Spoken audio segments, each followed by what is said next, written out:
अभी दोस्तों मैं पढ़ा चुका था आप लोगों को, पढ़ा रहा था पाठ भाग हिंदी का वर्णमाला का पाठ 4 पढ़ा चुका हूँ। आज पढ़ाऊँगा पाठ 5 और इसमें पढ़ाऊँगा जीव के आधार पे स्वरों का वर्गीकरण। जीव के आधार पे स्वरों का वर्गीकरण। जीव के आधार पर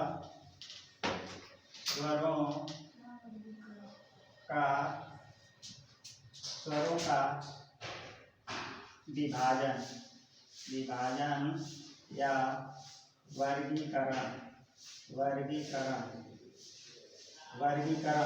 जीव के आधार पर स्वरों का कितने भाग में इसका वर्गीकरण किया गया है। पहला होता है अग्रभाग। यह 3 भागों में इसका वर्गीकरण किया गया होता है। पहला होता है अग्रभाग।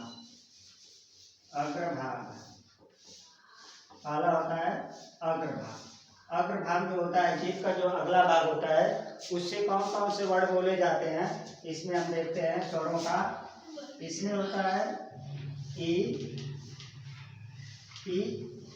और ए ऐ।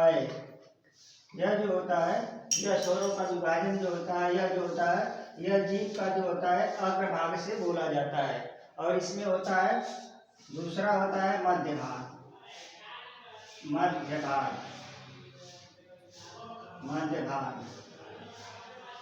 से बोला जाता है बोला जाता है। और इसके बाद होता है जीव का तीसरा भाग होता है यह जो होता है पश्च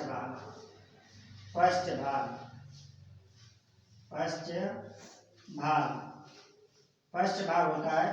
पश्च भाग से कौन कौन से वर्ड बोले जाते हैं इसमें हम देखते हैं।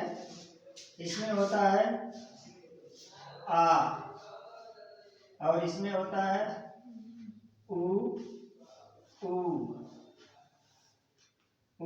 और आता है ओ औ।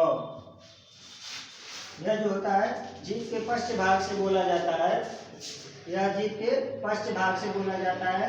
जीव के आधार पे स्वरों का विभाजन जो होता है यह 3 प्रकार का होगा। पूछता है जीव के आधार पे स्वरों का विभाजन जो होता है यह 3 प्रकार का होता है।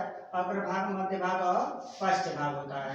अब इसके बाद हम पढ़ेंगे, अब इसे इरेज करेंगे और इसके बाद हम पढ़ेंगे क्या यानी ओठ के आधार पे स्वरों का विभाजन। ओठ के आधार पे स्वरों का विभाजन। ओठ के आधार पे स्वरों का विभाजन। ओठ के आधार पे अब हम लोग पढ़ेंगे ओठ के आधार पे। ओठ के आधार पर स्वरों का वर्गीकरण। ओठ के आधार पे स्वरों का वर्गीकरण या यहाँ पे लिख देते हैं ओष्ठ। यहाँ पे लिख देते हैं ओष्ठ। ओष्ठ के आधार पे स्वरों का वर्गीकरण। यह होता है 2 प्रकार का होता है। यह होता है 2 प्रकार का होता है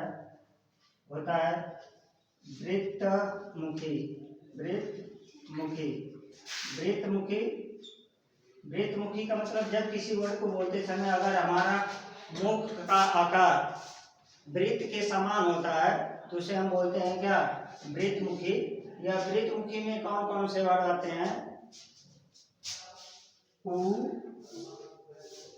ओ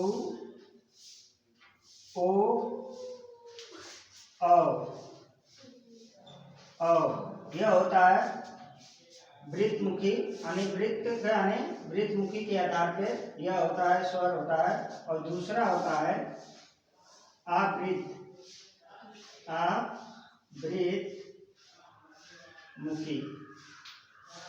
आवृत्तमुखी का मतलब होता है यह जो होता है हमारे मुख का जो आकार होता है आधे वृत्त के समान होता है तो उसे बोला जाता है आवृत्तमुखी। इसमें आता है अ आ ई ए ऐ। यह सब आता है। इसमें आता है और इसमें आता है क्या री और इसमें आता है री। इसमें आता है री आता है। यह होता है हो गया ओठ के आधार पे स्वरों का वर्गीकरण। अगर यह वीडियो आप लोगों को अच्छी लगती है तो लाइक करें, शेयर करें और सब्सक्राइब करें। Thank you.